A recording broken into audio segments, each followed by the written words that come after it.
I will call the meeting to order, the special municipal council meeting for the District of Lunenburg. It's Tuesday, April 28th at 6 o'clock, and this meeting is intended to focus specifically on the municipal-wide land use planning work that's been done by our planning staff.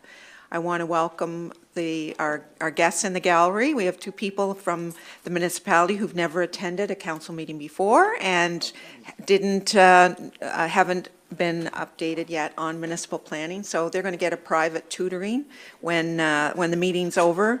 Mr. Shepherd has agreed to review with them where their properties are and the specifics of the zoning that might apply to them. So we thank you for coming. This is why we have this open. We do provide, and I will start by acknowledging that we are in Mi'kma'ki, the ancestral and unceded territory of the Mi'kmaq people, and we are privileged to share the land with them. We do allow an opportunity at the beginning of each of our meetings for public input, and so if Darlene and Lucille, either of you want to speak, you're welcome to do that. We encourage that, and if you don't, you're welcome to sit and listen and ask your questions at the end. But we do allow public input and encourage that as an opportunity for people to bring concerns to council and to have them addressed by council if we can at the time. And if we need to do more research, we'll get back to those that present the information and bring it to a council meeting so it becomes part of the public record. Because usually if a resident has a question, someone else in the district has a similar question and it becomes part of our public record. So I'm not seeing you jumping to the mic, so I'm presuming you're here to listen and not to speak. At this point, I will turn the evening over to our staff, and we have three of our planners here tonight, and we will start with acknowledging regrets. It's always good. I have people around me to remind me of what I'm forgetting. We have regrets tonight from Councillor Brooks, Burns, DeLong, and Reinhardt. We have some illness and some medical issues that had to be attended to by family members, so we have regrets. And with that, I will turn it over to staff. I'm not sure who's on first, but please, for the benefit of everyone, introduce yourselves and your role within the planning department, because I think that's important for us to know, particularly as we kind of start through the next series of steps around planning. Okay. So good evening, Mayor and Council. I'm Ella Guindy. I'm a planner 2 with the District of Lunenburg. Today with me is Reed Shepherd, who's the Deputy Director of Planning and Development Services, and Rosemary Young, Planner 1. I'll start with a brief high-level overview of Draft 2 engagement and highlight the key themes we heard from residents. A more detailed review will be presented at the Planning Advisory Committee on May 5th, where staff will also outline recommendations and potential changes based on input from planning staff, the public, and council. This evening's presentation agenda, we will go over the engagement overview, level of engagement and participation, key themes emerging from that engagement, and as I previously mentioned, this is very high level. We will take it more and we'll talk more in depth at the Planning Advisory Committee meeting. We will also talk today on engagement at Hancock Island and next steps. So why and how did we get here? The province required all municipalities across the province to apply zoning and planning regulations throughout the province, with additional regulations adhering to the Statement of Provincial Interests, such as housing, drinking water, protection of agricultural land, flood risk, and infrastructure, and additional regulations relating to environmental protection, heritage, and other policies that will help to shape communities and increase residents' quality of life. As of now, MODL is the only municipality in the province that does not have municipal-wide land use regulations. Looking at the timeline below, as you can see here in the timeline, the project launched in 2020, with initial engagement occurred in 2020, 2021, mostly an online survey, as it was during COVID-19 time. Draft 1 was released in March of 2025, followed by a comprehensive public engagement during the months of April to June of last year. Planning staff prepared a What We Heard report based on that input received during the Draft 1 engagement phase. Council has provided direction to staff based on that feedback highlighted in Draft 1 to be implemented in Draft 2. Draft 2 was prepared during winter of 2026 with a public engagement of the draft during May to April. Now that Draft 2 public engagement is over, March to April. Now that the Draft 2 public engagement is over, we are moving into the final stages of the project. So a bit of engagement overview. So for Draft 2, engagement took place over March and April, and the goal was to give people a few different ways to review the documents and share their feedback. We didn't rely on just one format. We tried to meet people where they are at. We held 8 public sessions across the municipality, both in person and online. Some were in these municipal chambers as well. People could also participate through the Engage page or by sending in comments by email or in writing. At the in-person sessions, we had plain language materials and maps to help walk people through the changes and answer questions directly on the proposed regulations.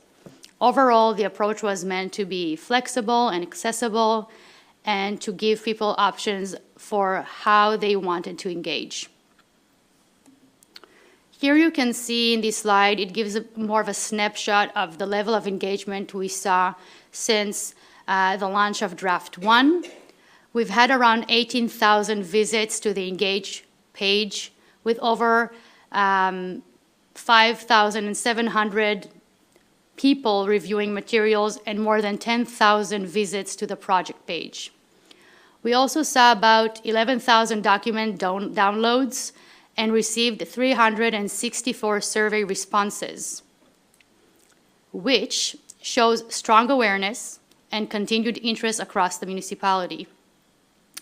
Looking specifically at the Draft 2 engagement period, from February to April 2026, there were about 3,000 page visits with around 1,000 people reviewing materials and about 1,800 project page visits. So online active participation numbers have been lowered in comparison to the first engagement in Draft 1, but that is expected. Many residents chose to attend in-person sessions or speak directly with staff. And it's also important to note that between Draft 1 and Draft 2, Council considered the feedback received during the engagement and that was highlighted in the staff's What We Heard report and directed changes to better reflect residents' input, which in a way helps to understand the decrease in the numbers of attendance to those engagements. And because of that, some of the concerns that were raised earlier have already been addressed and going into Draft 2, which may have influenced how many people have attended those engagement sessions. These slides provides an additional detail on engagement during Draft 2. So from a social media lens, it was one of the several tools we used to communicate and promote the project. In total, there were 10 posts, which generated nearly 40,000 impressions, along with just under 1,000 clicks, showing strong reach and awareness. In terms of direct feedback, planning staff received 27 emails, 7 online comments, and 13 written comments from the open houses. That's the Draft 2 engagement phase. While the number of formal submissions is relatively modest, many residents chose to engage through conversation at the in-person sessions, which were a key part of this phase. So overall, engagement took a variety of forms, with people participating in different ways depending on what worked best for them. So as I mentioned before, We held 8 public sessions across the municipality, including 1 virtual session, with a total of 194 attendees. Attendance varied by location, with the highest turnout in Northfield and New Germany. Each session included a short presentation, zoning maps, and time for one-on-one discussions with staff and council. Attendance was lower than Draft 1, where we had about 855 attendances, which is expected, as mentioned before, as many key concerns were addressed between drafts based on earlier feedback. Overall, the sessions still provided good geographic coverage and opportunities for in-person engagement. So we're moving right now into the key engagement themes. This slide highlights the main themes that emerged from public feedback on Draft 2. Overall, feedback included a mix of support questions and concerns with a strong focus on how the proposed policies and zoning would work in practice. The key themes we heard included general direction of the draft, property rights, and level of regulations, and maintaining the rural character. We also heard feedback related to environmental protection, agriculture, and rural uses, and mapping and clarity. In addition, coastal protection regulations were raised, although those regulations are already in effect since June of 2024. These themes helped inform the next steps as we move towards the final draft, hopefully. This first theme focuses on the overall direction on Draft 2 and how it compares to Draft 1. Generally, we heard that Draft 2 is seen as an improvement. People appreciated the more streamlined and simplified approach, and there's still strong interest in minimum planning framework. At the same time, some participants noted that the draft still represents a shift from current practices. So overall, it's a mix of positive feedback on direction with some ongoing concerns about change. These are some of the quotes we received during the written submissions. So one was Draft 2, comprehensive, impressive, and the entire process of the engagement very thorough.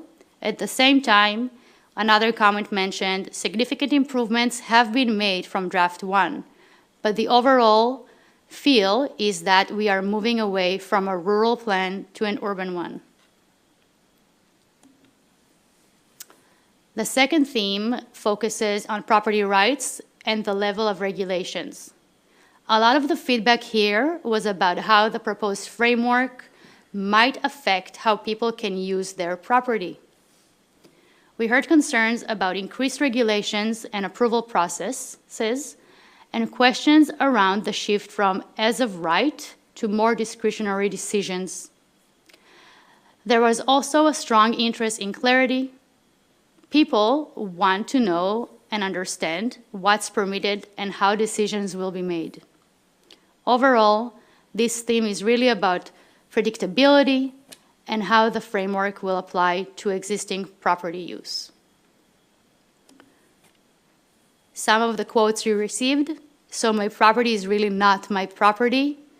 I can't do what I want without permission.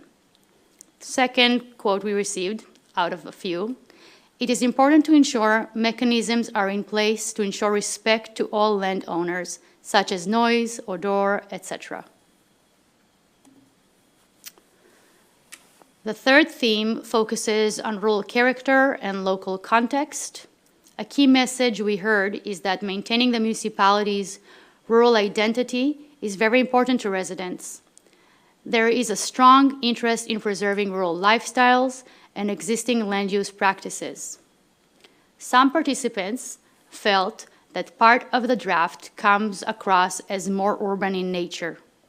At the same time, there was some recognition that a certain level of structure is needed as the municipality grows. Overall, this theme is about finding the right balance between maintaining rural character and planning for the future. Again, some quotes we received. The direction of the plan feels more urban than rural, and MODL residents value the ability to have enjoyment of their properties and the ability to use their land as they always have.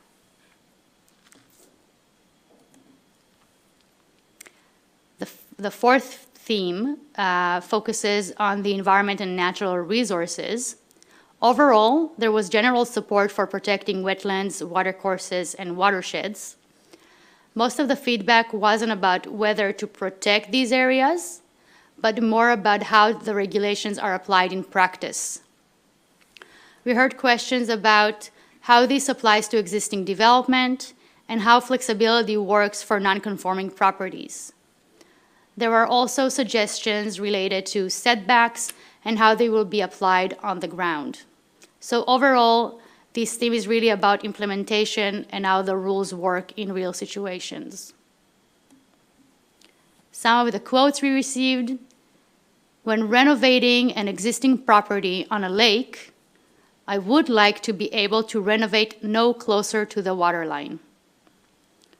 Another quote was, wetlands are a major concern for us. We see infilling along several water bodies plus wetlands.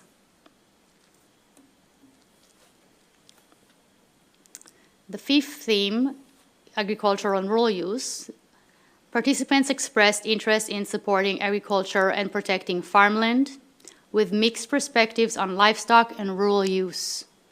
We also heard a range of perspectives when it comes to livestock and how those uses are regulated. Some feedback focused on the need for clearer definitions and how agricultural uses are listed in the bylaw.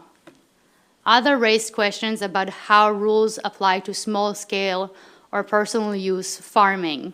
So overall, this theme reflects both support for agriculture and a need for clarity on how it is regulated. Here are some of the quotes we received. Farming land protection is a start, but not enough to keep developers from taking farmland. Another one was, I would respectfully disagree with the decision to remove all limits on livestock numbers and setbacks. The sixth theme is mapping and clarity. So the municipality is coastal and flood risk, which is already in effect since 2024. The municipality has received correspondence, including a form letter circulated by third party, raising concerns about the coastal flood risk area regulations. The feedback focused on things like coastal flood mapping, elevation requirements, and questions about how this may impact property, development, and insurance. Last theme was mapping and clarity. So this theme focused on mapping and clarity. We heard that some participants found the zoning map and materials difficult to understand. There were requests for clearer maps, including things like legends, abbreviations, and more context, such as road names and lakes. People also had questions about how the mapping was developed, and there was interest in improving how environmental features like water courses are shown on the map. This theme highlights the need for more clearer, more user-friendly mapping, but overall, what we heard from the entire themes is that many residents support the general direction, but much of the feedback focused on how the regulations would be applied in practice, particularly around clarity, flexibility, and how they affect individual properties. I'll now shift to the 10 Cook Islands, where engagement was approached a bit differently. Based on what we heard during Draft 1, residents expressed interest in a more tailored zoning and land use approach that reflect their specific needs, which may differ from mainland communities. So for this phase, the focus was less on the detailed and talking about the Draft 2 proposed policies and more on understanding communities' values, priorities, and how residents want to be engaged moving forward. What we heard was a strong desire to protect the island's quiet, private, and close-knit character, as well as maintaining low levels of development. In terms of engagement, residents preferred in-person interactive formats and timing that works around the summer season. Overall, this feedback will help guide a more tailored, community-driven approach for future planning and engagement work on the islands. Next steps. Following to this evening's meeting, this project is entering its final stages. After today, the next step is the Planning Advisory Committee. So staff will present on May 5th the summary report with proposed changes to Draft 2. Members of the public are welcome to attend. Notices are already published on both Municipal website and Engage page. The Planning Advisory Committee will provide recommendations to Council, which Council will review at a Council meeting around mid to late May. In the Council meeting, Council may direct staff to conduct certain changes and bring the revised documents for first reading, which will be followed by a public hearing and a second reading, and will be sent out for provincial review. And that's it for this evening. Thank you. Thank you very much for that presentation, and we'll open it for questions from council members that relate to this. And we won't be getting into the specifics of, it'll be general comments and general questions, I think is what we will address tonight. So Councillor Hubley, you're first. Thank you. I had one resident that called me, and they are in the potential rural agriculture. They say that a large piece of their property is not suitable for farming. It is wet. You wouldn't put cattle on it. You wouldn't plant in it, blah, blah. I don't know a lot about farming. My question is if they disagree and they can prove that their land is not suitable for farming, what's the process? What is their step to have this changed if that's in fact what they want to do? Yeah.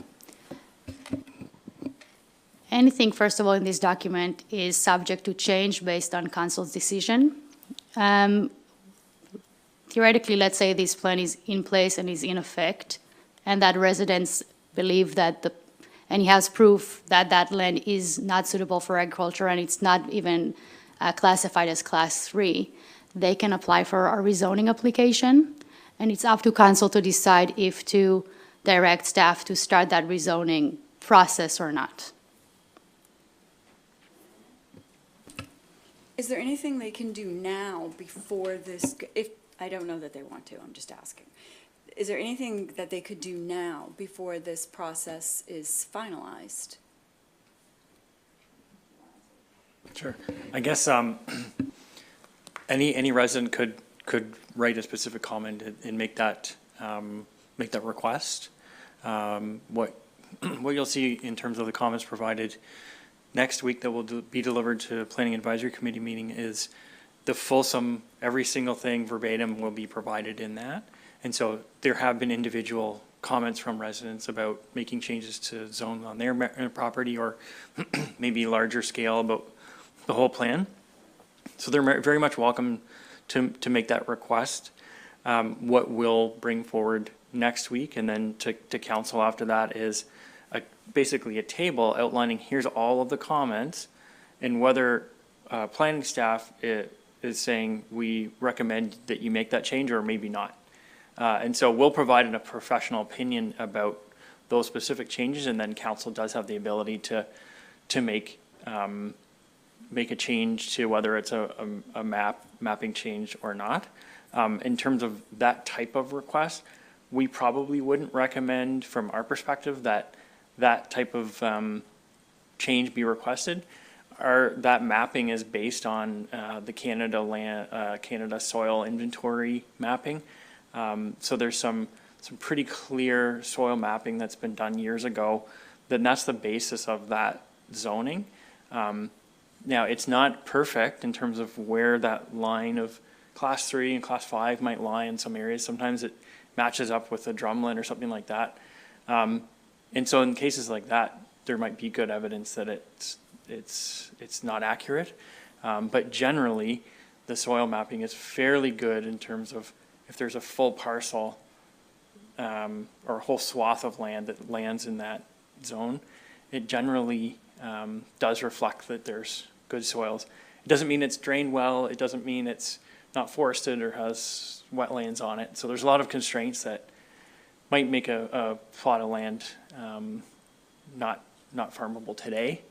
But I guess again, this is a provincial initiative to protect farmland.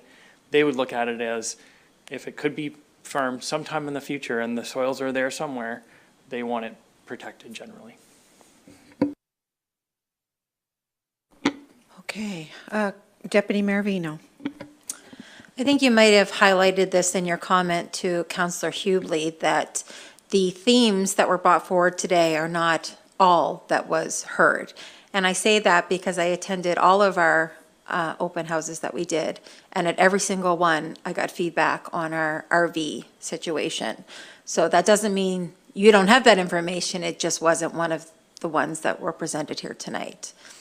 Correct. We were trying to provide a more high-level presentation today and dive in to more specifics at the Planning Advisory Committee. Okay. And just clarification, and this might be a question for the mayor or other staff members. If I have comments on RVs, should I wait until that council meeting to bring them forward or speak here tonight on them? I think tonight is just, if there's specific things that address when we get the documents, then I would keep it for that. Tonight is really just to deal with issues, the general themes that we heard, the steps that are to be taken. But if there are specific things, there will be an opportunity. In fact, there's several opportunities for that input, so. Perfect. Yeah. That'll give me more time to gather the feedback Okay. and present it Yeah. more professionally, as I've spoken to a few people, so. Yeah, I think on the RVs, I agree. We did hear nothing that I think is unreasonable either. It was more anyway, we'll deal with that one when it comes up. Councillor Smith, you're online, but you're welcome to ask your questions now if you like. Thanks. Can you hear me? Yep. I just would ask if someone could go over what people can expect from the May 5th Planning Advisory Committee meeting. What will be covered at that meeting? What's the public input opportunity? And maybe just repeat what how that gets handed off to council or recommended to council. I can start and then read if you want to follow. At the Planning Advisory Committee, usually a planning staff member will provide a presentation on a report that was submitted a week before to the committee itself. And the committee is usually consisting of some councillors and members of public at large. The committee will discuss and ask questions in relation to the presentation and report with specific possible recommendations from the committee itself. And follow that, might be an option for public input. It is a public forum, so the public is welcome to attend.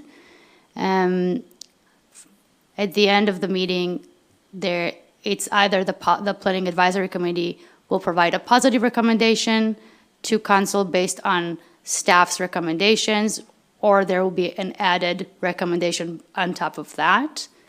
And follow that, it goes into a council meeting for council to discuss those recommendations. Just to add a bit further to what Ella has mentioned there. So what we what should be sent out basically tomorrow morning will be the agenda package for that meeting. And it consists of a staff report that has about 14 pages of overview, a bit of the process, but providing a very detailed analysis through a table of those individual recommendations and comments that people said, can you change this little thing, or can you change this big thing? And then our recommendation about whether that's something that we would recommend moving forward with. There are a lot of recommendations that we agree with. A lot of people picked up on really great ideas and caught things that we didn't catch. And we received a lot of really, really productive feedback in this process. And then there's a section in that report that also gets into a bit more detail for those bigger items, such as the rural agricultural zone and a couple other topics that coastal protection that came up more recently, just to address in a little bit more detail, but like outside of that table, just what the rationale is for our recommendation. And then, as Ella has mentioned, what we'll be looking for, similar to other council committees, would be a recommendation coming from PAC that then would be brought forward to council at that next meeting for then council to kind of then have an opportunity to deliberate further, accept that recommendation, change it. But basically, at that council meeting, then our staff will be looking for the direction, and then we'll be able to make that final version of the document. So we'll have all those. It's a lot more of a detailed list than we were working with before. So we've narrowed things quite a lot, and now we're really playing with those kind of fine-tuning things. And so we'll just be looking for that direction about, do you agree with this list of changes that we're recommending or the public's recommending, or is there any changes you want to make to that? And then we'll go and start making those edits to the documents throughout May, basically. Thank you. Do you have other questions, Councillor Smith? Just around how that document goes out. I assume it goes to the PAC members, but also is a public document. So will that show up somewhere that people can access it? Correct. It will appear on our municipal-wide land use planning project engage page, as where all the other reports are as well. Given I'll ask this question while others are perhaps putting their questions together. Is it realistic to think that the Planning Advisory Committee can deal with all of this in one night's meeting? Never say never. No, we're really talking about a few big issues and a lot of really small ones. So I think, once they look at that list, it'll become quite clear. There's probably, 5 maybe big topic questions where we've got a bit more, there might be more of that discussion.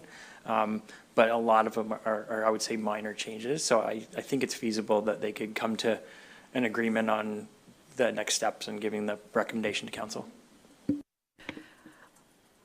Other questions? Councillor Oikel, you look like you're good? I had while others are thinking a little bit, I did have a question about under the number 5 item, which is agricultural and rural use. The way I think Ella described it was there were mixed perspectives, and it was around clearly defining the list of livestock and agricultural land. Can you explain a little bit more what that means? These are my shorthand notes here, so. So in the land use bylaw, we have several tables in relation to the zones.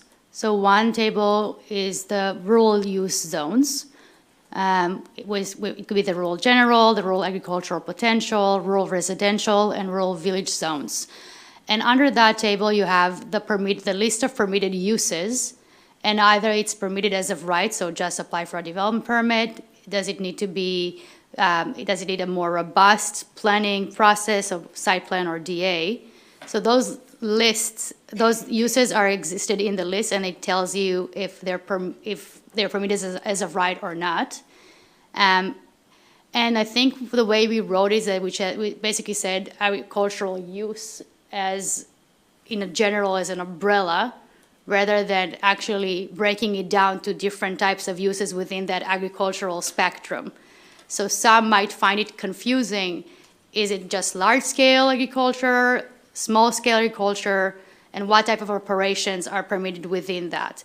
So there was more request to break it down to understand exactly the type of uses that are permitted as of right in these zones in comparison to those that might require additional review in certain zones. Of course, we're allowing agriculture uses everywhere,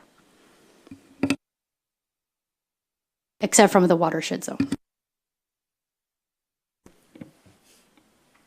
Other questions?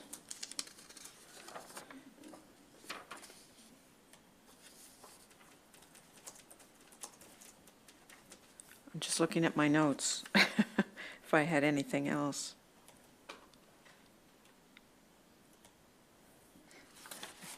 Can't read them, so I'll have to wait.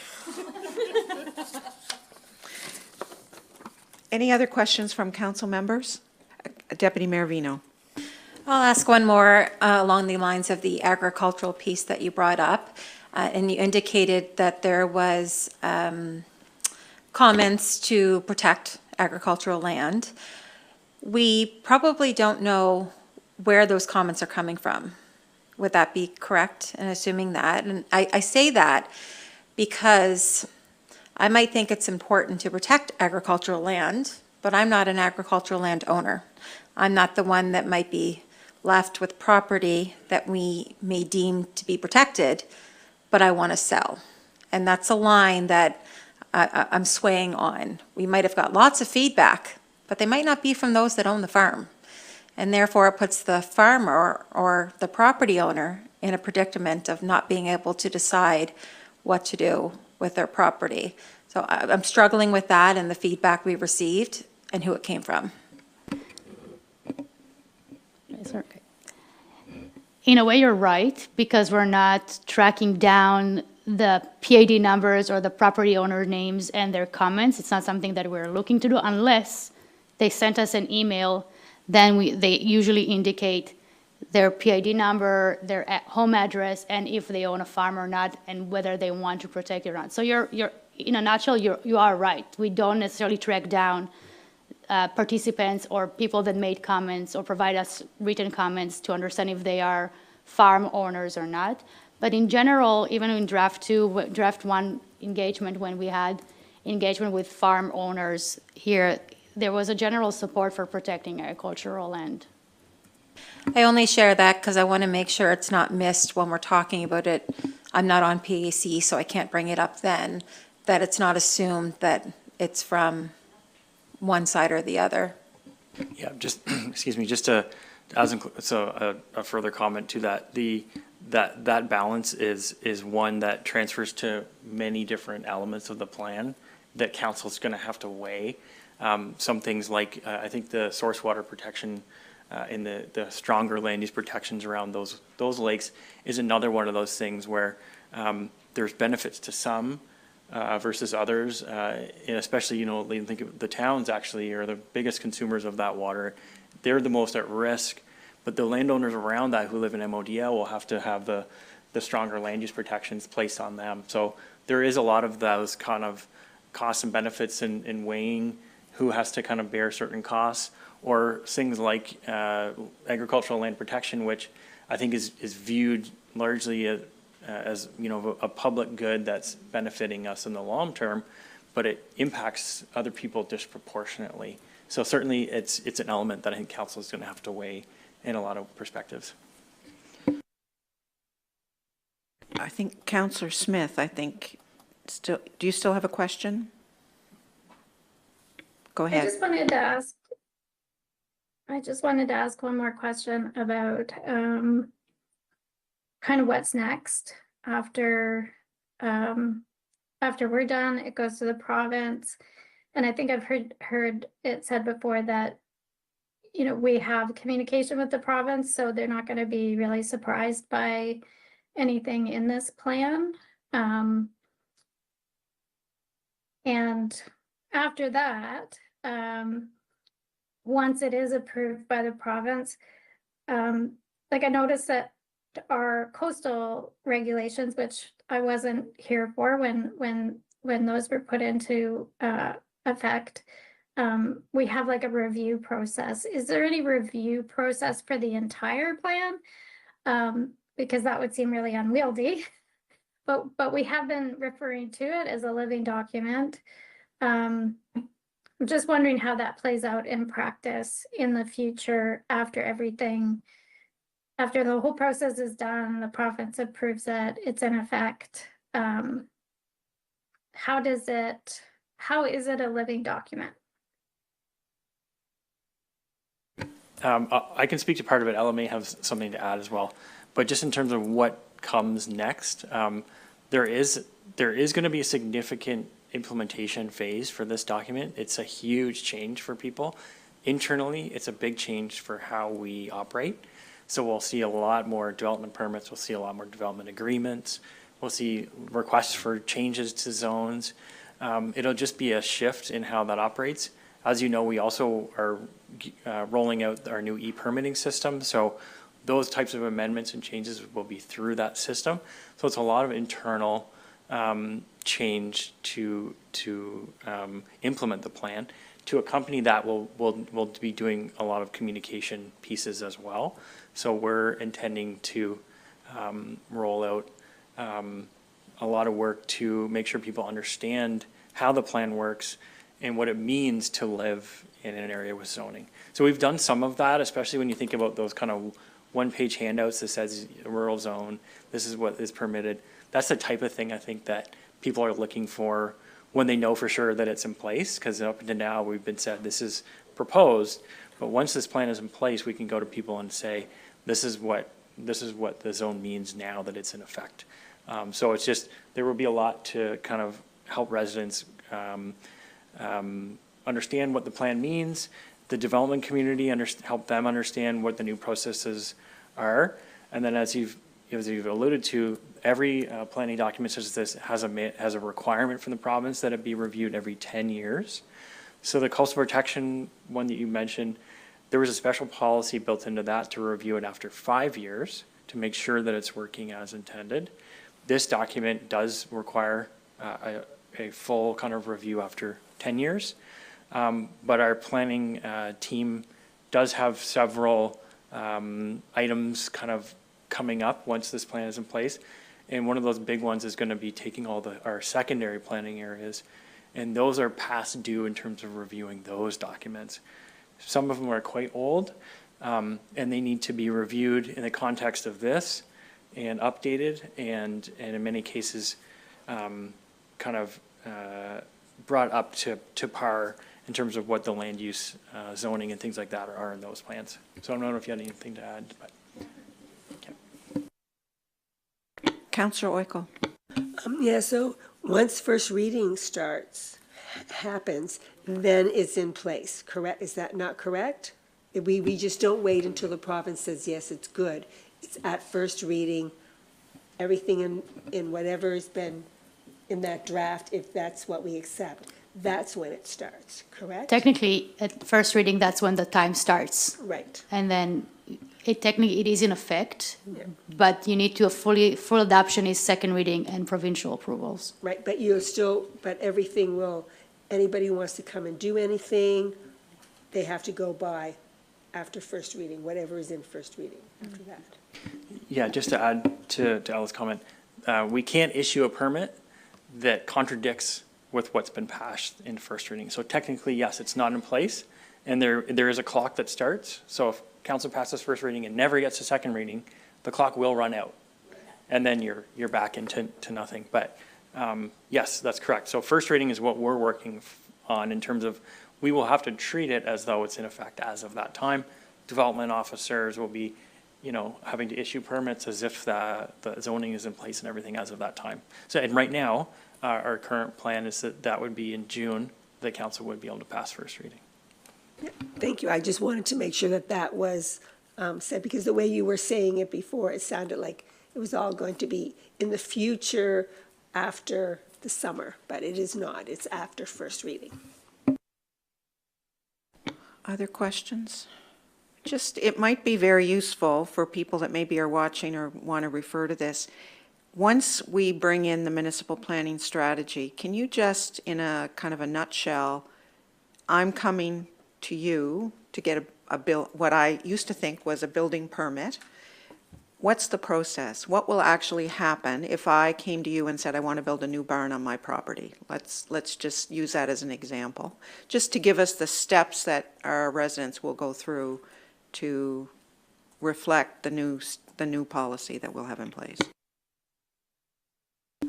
Well, I guess for one, people who live in zoned areas now are already doing this. So this is not a new process, it's expanding where it applies to. But for the folks that are in an unzoned area right now, they would come in, get their permit, and at that time we would say, you also need a development permit, but it's a concurrent process. So there's a small additional cost to that. It is minimal. And what we will do is we will review that at the same time as that building permit is reviewed. So it does not add a bunch of time before the building folks look at that building permit. We look at them together. So it doesn't add time, but what it does do is we look at that from, is that use permitted? Is it in the right location on the property? We'll check those boxes, and then we will confirm with the building folks, make sure that we've issued that development permit. And they get a green light from us to then they can issue their permit. So we're used to working in that environment, and we have a lot of collaboration and communication between our teams that are doing the development permitting as well as our building inspection team. So when you refer to those that are in existence, that would be within, those residents that live within a secondary planning strategy are already, the steps you've outlined is what they're doing. This expands to the, Correct. to now cover the entire district. Correct. Okay. Just wanted to make sure we had that on the record as part of the discussion. Those people might look at this later. Any other questions? Anything that the planning staff would like to add in conclusion? Planning Advisory Committee is May 5th, that the public is welcome to attend. Okay. Right. This is the end of our agenda for tonight. Our intent was only to focus on municipal planning and what had been heard to date. So with no further business, the meeting is adjourned.